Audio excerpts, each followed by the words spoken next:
નમસ્કાર દર્શક મિત્રો, ગુજરાતી 7 ન્યૂઝમાં આપનું હાર્દિક સ્વાગત છે. હું છું નિતેશ રાવલ અને હવે જોઈશું આજના મુખ્ય સમાચાર.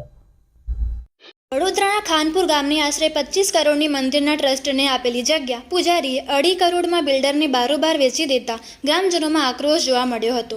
ટ્રસ્ટને આપેલ જમીનમાં ચેરિટી કમિશનરમાં સ્પષ્ટપણે ઉલ્લેખ છે કે જમીન વેચાણ માટે નથી, પણ પૂજારી પોતાનું ગુજરાન ચલાવવા માટે એ જમીન ઉપર ખેતી કરી પાક ઉત્પન્ન કરી પોતાનું ગુજરાન ચલાવી શકે છે.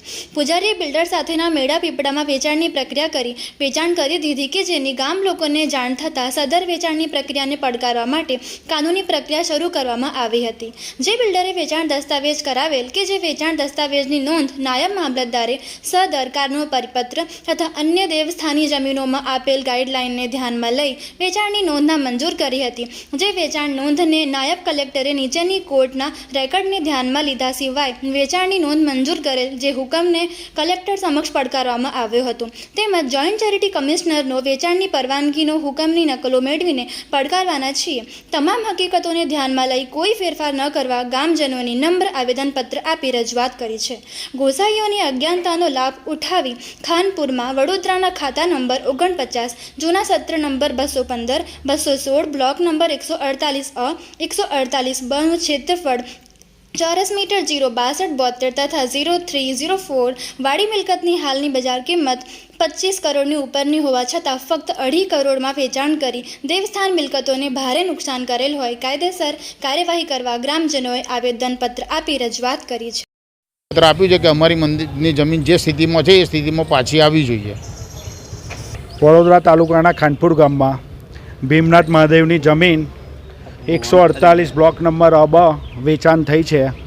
વેચાણમાં ચેરિટી કમિશનર દ્વારા જે હરાજીને બધું કરવામાં આવ્યું એ કંઈ ન્યાયિક વસ્તુ નથી. ગામને અંધારામાં રાખ્યું છે. કોઈ જાતનું ગવર્મેન્ટ સર્વે કર્યા વગર જમીનનો ભાવ નક્કી કરીને આપી દેવામાં આવ્યું છે. બીજી વસ્તુ કે જે સંસ્થા છે તે જાહેર નોટિસ લગાવવાની હોય, પણ ભીમનાથ મહાદેવના મંદિરે કોઈ જાહેર નોટિસ નથી લગાવડાય, 135Dની નોટિસ નથી લગાવડાઈ. અને મંદિરની જમીન જ્યારે પેપરમાં આવ્યું તો આખા ખાનપુર ગામના આજુબાજુના એરિયામાં પેપર નખાયું નહોતું. એ કયા કારણસર નખાયું એ અમને ખબર નથી. એટલે અમે કલેક્ટર સાહેબ જોડે મંદિરની જમીન પાછી લેવા માટે આવ્યા છે અને સાહેબને નમ્ર વિનંતી કરી છે કે જે હાલમાં હતી એ હાલમાં પાછી લાવી દો.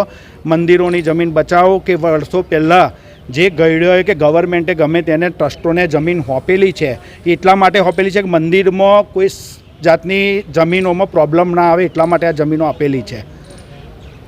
બસ એ જ કહીશ. ધન્યવાદ. અમે ખાનપુરથી આજે આવેદનપત્ર કલેક્ટર સાહેબને આવેદનપત્ર આપવા આવ્યા છે.